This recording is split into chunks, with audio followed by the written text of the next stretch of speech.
ఇప్పుడు ఆనాటి youth president కొంచెం తెల్లగా ఉంది, కానీ యాక్టివిటీలు ఏం తక్కువ లేదు. మరి ఎన్డీఏ కాంబినేషన్లో ఇక్కడ మనం ముఖ్యంగా చెప్పుకోవాల్సింది ఏంటంటే, ఉమా గారు కానీ ఆలపాటి రాజేంద్ర ప్రసాద్ గారు కానీ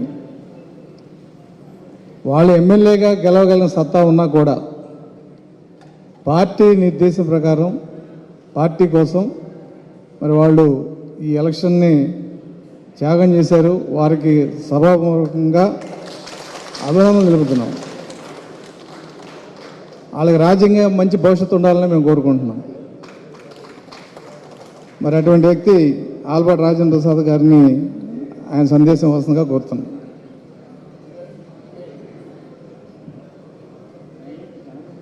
సభాధ్యక్షులకి,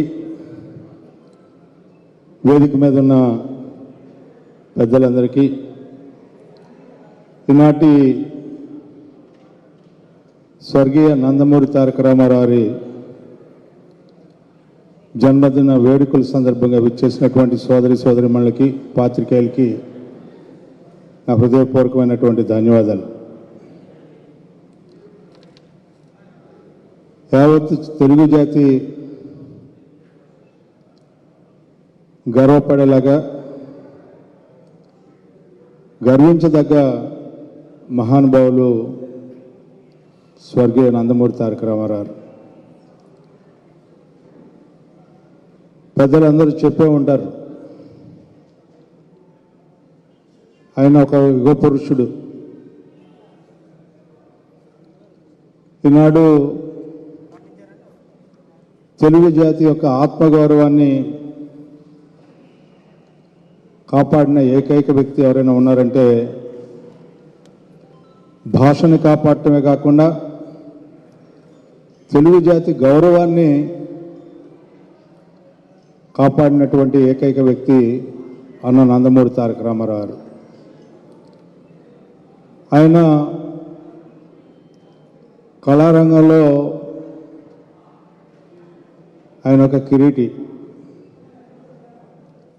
కళారంగం నుంచి రాజకీయ రంగంలోకి అడుగు పెట్టడమే, ఒకసారి మనం ఆనాటి 1983 సంవత్సరాన్ని గుర్తు తెచ్చుకుంటే, పెద్దలు చాలామంది పెద్దలు ఇక్కడ ఉన్నారు. 83 సంవత్సరం ఆయన రాజకీయ రంగ ప్రవేశం ఆనాటి రాజకీయ నాయకుల్లో ఒక సంచలనం. 83లో రంగులు వేసుకునే వారికి రాజకీయాలు ఎందుకని చెప్పి అన్న మాటలకి ఏ రకంగా రాజకీయాన్ని చేయొచ్చు, రాజకీయాలు ఏ రకంగా ఉండాలి అని చెప్పి సూచించడమే కాకుండా శాసించినటువంటి వ్యక్తి.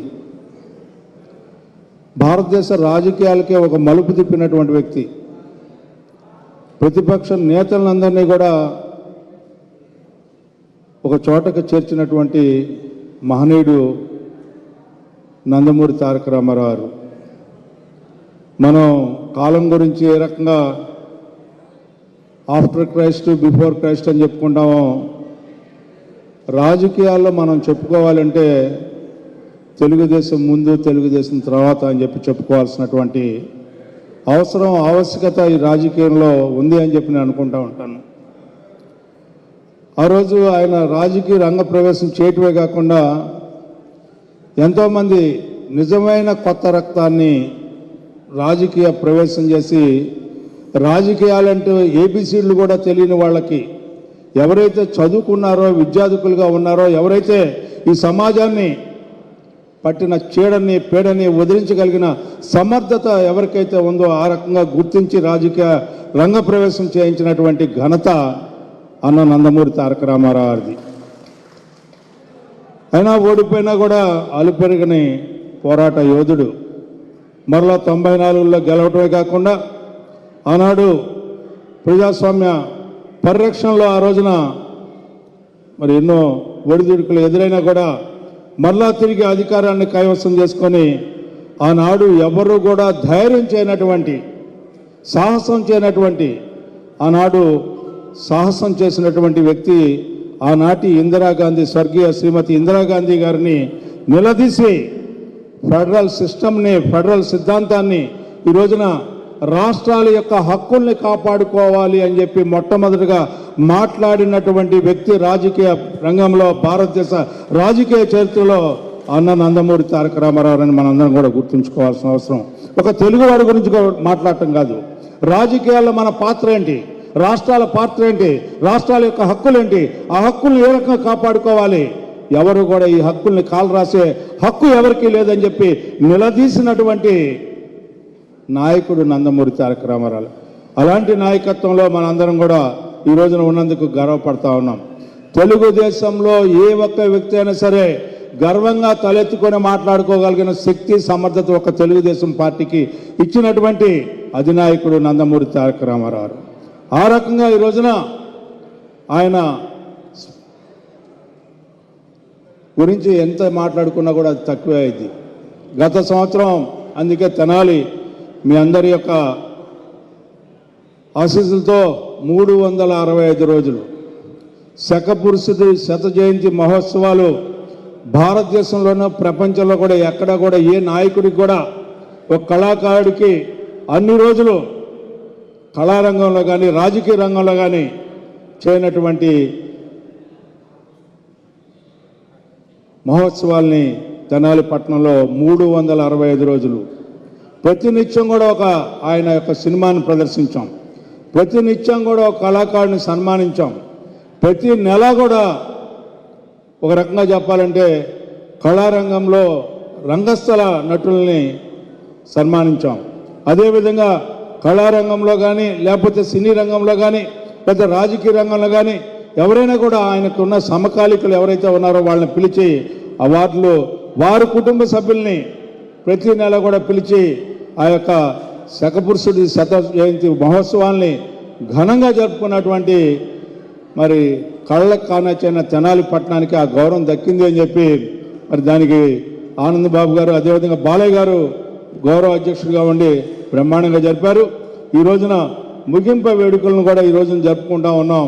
అదేవిధంగా ఈ ముగింపు వేడుకల్లో రమే రామే మనోరమే అని చెప్పి ఆ పుస్తకానికి పేరు పెట్టాం. ఎందుకంటే రాముని మనసు మనుషుల యొక్క మనసుల్ని రంజింపజేసేవాడు రాముడు అని చెప్పి, అలాంటి మన రాముడు నందమూరి తారక రామారావు తెలుగు జాతిని రంజింపజేసినటువంటి వ్యక్తి కాబట్టి ఆ యొక్క పేరుని రమే రామే మనోరమే అని చెప్పి ఆ పుస్తకానికి పేరు పెట్టి ఎన్టీఆర్ పుస్తకాన్ని ఈ రోజున ట్రెజర్ విడుదల చేస్తున్నాం. సాయంత్రం అతి తొందరలో కాబోయే ముఖ్యమంత్రి గారు వారు అనుమతిస్తే వారి చేతుల మీద దాన్ని ఓపెన్ చేయాలని చెప్పి పెట్టుకున్నామని చెప్పి సందర్భంగా మనవి చేసుకుంటూ, ఈ రోజున మన ప్రాంతంలో కూడా నందమూరి తారక రామారావు ఏదో హైదరాబాద్లోనే ఇది కాకుండా మన ప్రాంతంలో కూడా మరి అంబేద్కర్ గారి విగ్రహాన్ని ఏ రకంగా 125 అడుగుల విగ్రహాన్ని కట్టారో తెలుగు జాతి గర్వించేలాగా అంతటి విగ్రహాన్ని కూడా పెద్దలు కాబోయే ముఖ్యమంత్రి మరి చంద్రబాబు నాయుడు గారి నాయకత్వంలో ఆ కృష్ణుణ్ణి, ఆ రాముణ్ణి, ఆ నాయకుడి యొక్క రూపాన్ని ఈ ప్రజలందరూ కూడా హర్షించేలాగా చేయాలని కోరుకుంటూ ఈ రోజున ఆ రకమైనటువంటి కార్యక్రమానికి నాంది పలకమని చెప్పి పెద్దలు అశోక్ గారిని సభాధ్యక్షతన ఆయన సూచించాలి, శాసించాలి, దాన్ని సాధించాలి అని చెప్పి ఈ సందర్భంగా కోరుకుంటూ మీ దగ్గర సెలవు తీసుకుంటామని